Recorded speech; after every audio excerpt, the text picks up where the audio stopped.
farmer, friend, singer-songwriter, Lyal Strickland. And that's farmer, friend, and jack-of-all-trades, Chris Horn. And we're those Tastebud guys.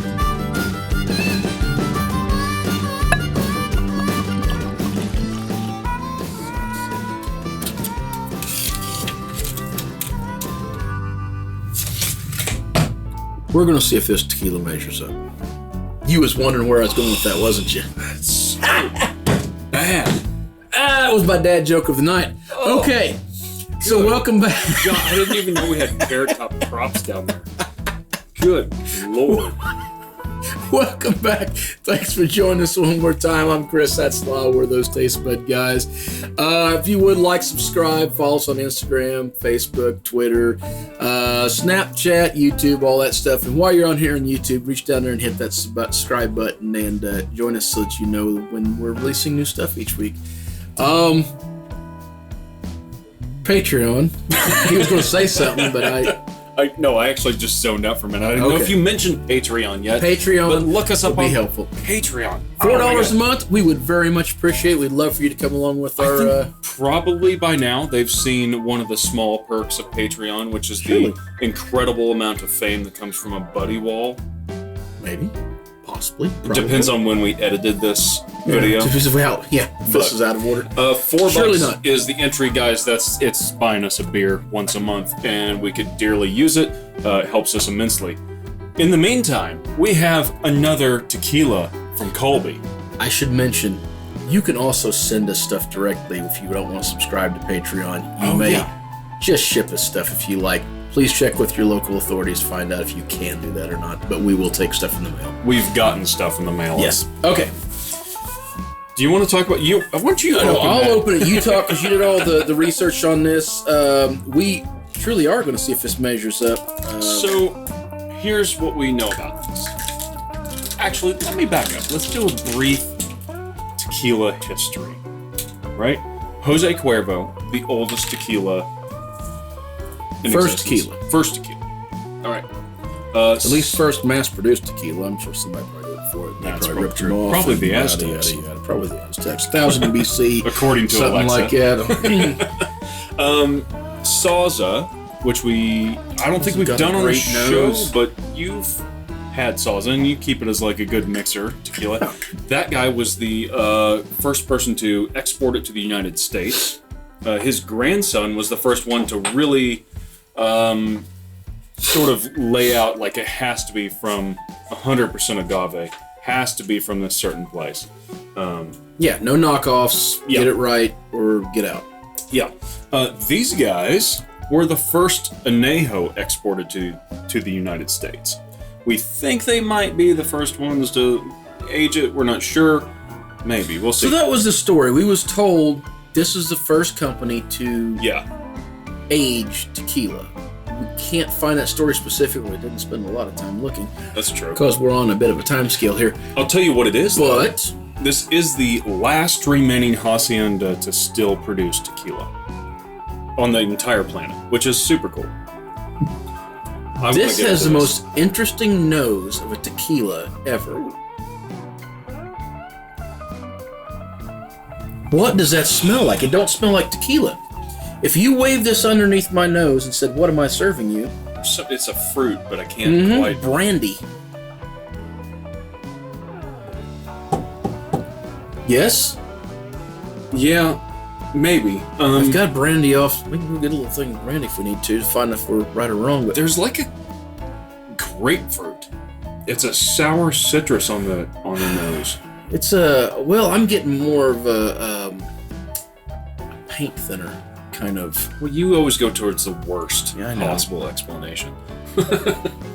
So a lacquered. Okay, and I hate to come out of the gate say anything like a really cheap ass bourbon that's been setting. It's a little watered down. It's aged. Got too much air in it. It's got this lacquered finish to it. Okay. Do you want to not turn yourself off to this? Grapefruit, a little bit of banana on the undertone. I'll give you bananas. Some I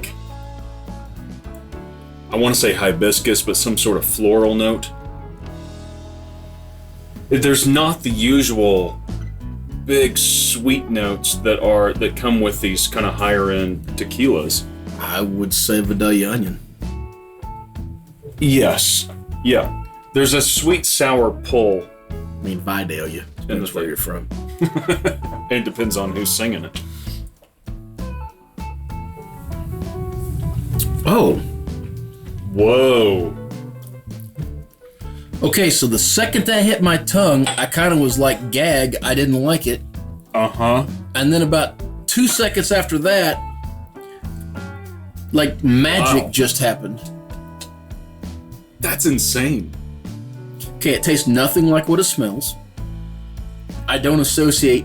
There's nothing about this that associates it. I mean, I guess I could vaguely tell you it's tequila. I do. The nose went on the very first taste nose of is it. terrible. I'm just going to just say it up front. I hate the nose on this. It's not my favorite, but it's interesting. It don't have the candy smell to it. It don't even have the agave smell to it. It just smells like bad whiskey. See, I'll give it one better than that. I think it smells like a maybe it's like guava. It's something. We even say what this was. I think we just went straight to talking about everything about it. Do you want to try to pronounce it? Herradura. Better than I can do. There was a banner. There was a banner. Y'all can say it with me at home however you like. It is an anejo. This was aged 25 months, according to the website. Not 24. Which is just over... And not 30. Exactly. Is it 30 months? 36 months, it becomes an extra anejo. That's correct. So, I think the nose does hit right on the very first part, but there's a smoke in this that just overwhelms everything. So if I have one nice thing to say about the nose, it's butterscotch. Lots and lots and lots of butterscotch. Yeah, I could see that. And a Vidalia onion. But, let's go back to the drink. Who gives a shit about the nose when you got a taste like that? So, man, when it first hit my tongue, I thought that was the weirdest, sour, just wrong thing. And about 2 seconds later, like I said, this magical thing happens. And all of a sudden, it's just most beautiful. I know what it is. Please enlighten me. I don't know. I don't know where to start. I don't know if you're going to agree with me or not. And this isn't going to be something that a lot of people are necessarily going to know what this tastes like or smells like. But it's pawpaws. I don't know. I've never had pawpaw. What? I think your mom gave me one once, but I don't know what it tasted like. It's ridiculous. Ain't it like an apple or something, or a pear? I don't know, but you know what I get to do now is say, this absolutely tastes like a pawpaw. It smells like a pawpaw. We're getting a thumbs up from Colby across the room. He also says pawpaw. No, pawpaws are, we're in the southern Missouri, and they're these... Missouri. It's Missouri when you're talking about pawpaws.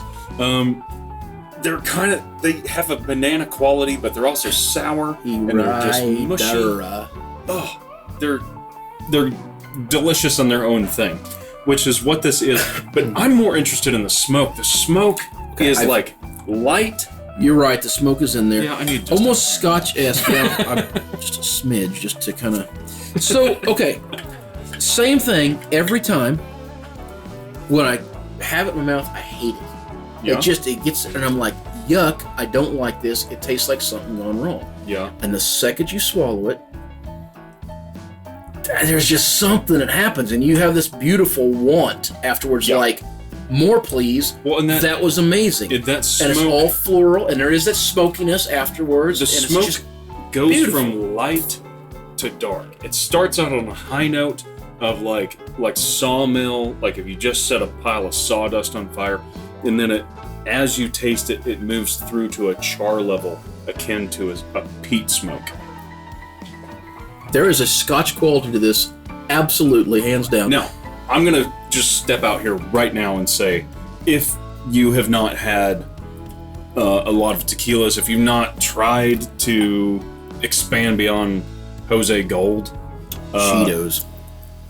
Don't start with this. This is not a starter tequila. There's a lot of nuanced flavors in this, and I don't think you'll like it.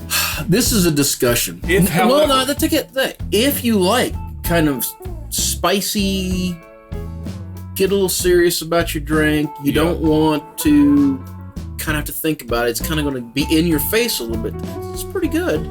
It stands up. But that being said, I agree with everything you said. But with the caveat, if you don't like kind of... If you haven't had this cheap, sweet one, if you haven't had a good smoky mezcal, if you haven't had a good, nice, extra anejo, if you haven't had the, albeit our choice, pinnacle of tequila, tobacco. Don't start with this one. It's so interesting, it's so complex. I would absolutely put it on my shelf, but at some point you need to do this, right? Yes. Oh no, absolutely. Because it's so much different than every other thing sitting on that shelf. Here's what. Yeah, it's very different. Sniff the Aragon. What I don't want people to do is to Is that try even this. vaguely similar? No, not at all. What I don't want people to do is to try this as their first foray into I have nothing to compare that to. No, it's in a total field of its own. Colby, you got anything that you've ever had that's like this? You've had infinitely more tequilas than we have. No, I've never. And this was the first one for you as well. Yes, I've never. Yeah, so that's why we have this. Colby had never had this one. He wanted to try this one, so he got it and brought it up here so we could try it as well. Thankfully, he did. This is super interesting. I won't say it's my favorite one at all. No. Well, but what do you mean? Well, no, I actually think this does absolutely seem like something that would be right in the middle of what you would like. If I had to say, well, I would like this, I would. This was one I'd pin on you and say, well, I was going to love this. It's something I would keep, and it's something that literally... It is as different as that Nuestra is from the mezcals. But in a good way. Hopefully in a good way. Yeah, we both agree we don't like that one particularly. It's like Lafroig. You either love it or hate it, I think, and... It's all over the place. The nose is so sickeningly sweet in a bad way. When you drink it, A little sour. let it slide over your tongue, don't hold it in your mouth. Yeah. That's what I do. The finish. Yeah. Like I say, the nose so sickeningly sweet, and then it hits my tongue. I hate it. It's rancid almost in the way it hits my tongue, and like something went wrong, and then you swallow, and suddenly it's just so perfect. I don't know how to explain. I am so bad. My mind is like blown. Yeah, I have nothing to compare this to. This is just a new beast all the way around. So, go get yourself a bottle if you have had some other stuff. If you're just starting out, hold off on this. Maybe. What's the price? It's 50-ish. 50-ish, yeah. Okay. If it says 50 to 60, I still say hold off. If start with where is it? This one. For that same price point. Cheaper. Yeah, well, That's pretty good. 40 to 50 on the top end. Or the Don Julio Reposado. Yep. Also in that Or the same Espolon. roughly. This is just something this is super special. Super duper special. But it is in a thing of its own. So. It's Scotch-esque in color, too. Yeah. All right. These a cigar, is that what you said? I actually agree with that, 100%. I wish we had one right now. A cigar would be great. Yeah. Cigar.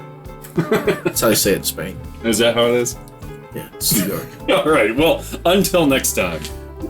This is going to confuse. I don't even know what to say about that. Until it's the weird tequila scotch you're drinking. The food you're eating. Clothes you're wearing. Or the people you're meeting, grab a buddy and try something new.